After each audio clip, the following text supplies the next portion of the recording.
El treball en grup. Actualment, el treball en equip és una de les 7 competències transversals de les titulacions de grau i màster de la UBIC UCC.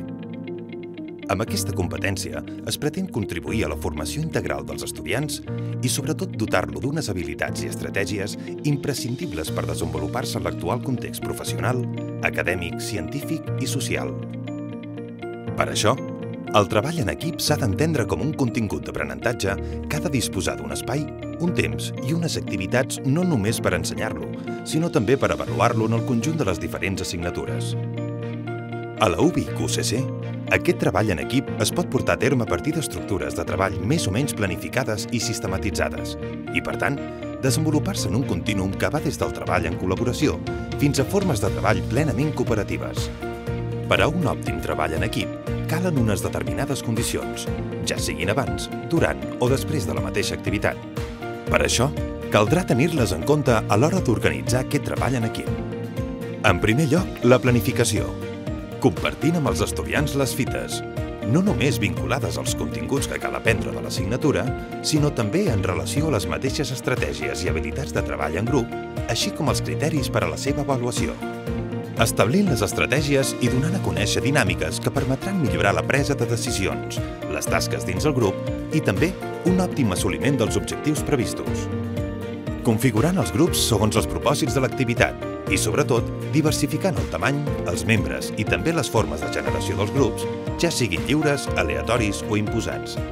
En segon lloc, el desenvolupament de la mateixa activitat, anticipant o identificant les situacions que puguin portar a conflicte i, per tant, facilitant la presa de decisions que contribueixin a generar contextos de treball eficients i enriquidors, garantint un feedback constructiu per part del professorat, tant pel que fa al contingut específic de la matèria com en relació al propi funcionament de l'equip, generant un equilibri entre el treball dins i fora de l'aula, així com també entre el treball individual i col·lectiu.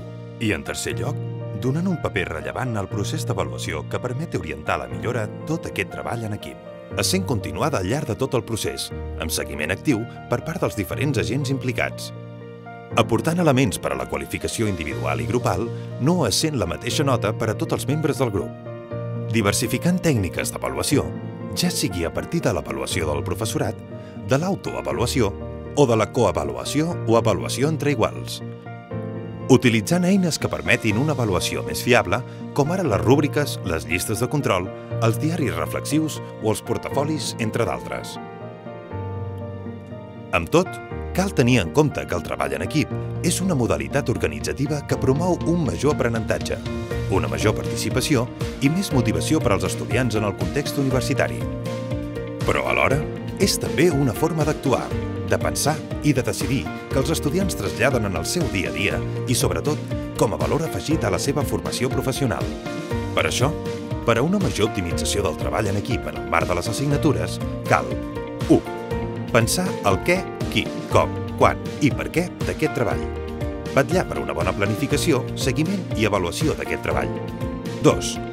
Garantir la presència d'elements de qualitat més que de quantitat, tant en el nombre de treballs com també en la tipologia. No només en el context d'una assignatura, sinó també en el conjunt de la titulació. 3.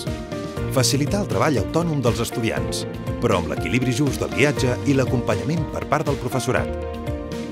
4. Avançar cap a la generació de propostes interdisciplinàries que vagin més enllà de la mateixa assignatura i permetin un tractament dels continguts més global i significatiu. I, en darrer lloc, disposar de la flexibilitat i l'ajust necessari a les diferents variables que determinen aquest aprenentatge en equip, tant si es tracta dels mateixos estudiants com de la naturalesa de l'assignatura, dels resultats d'aprenentatge o del perfil formatiu de la mateixa titulació.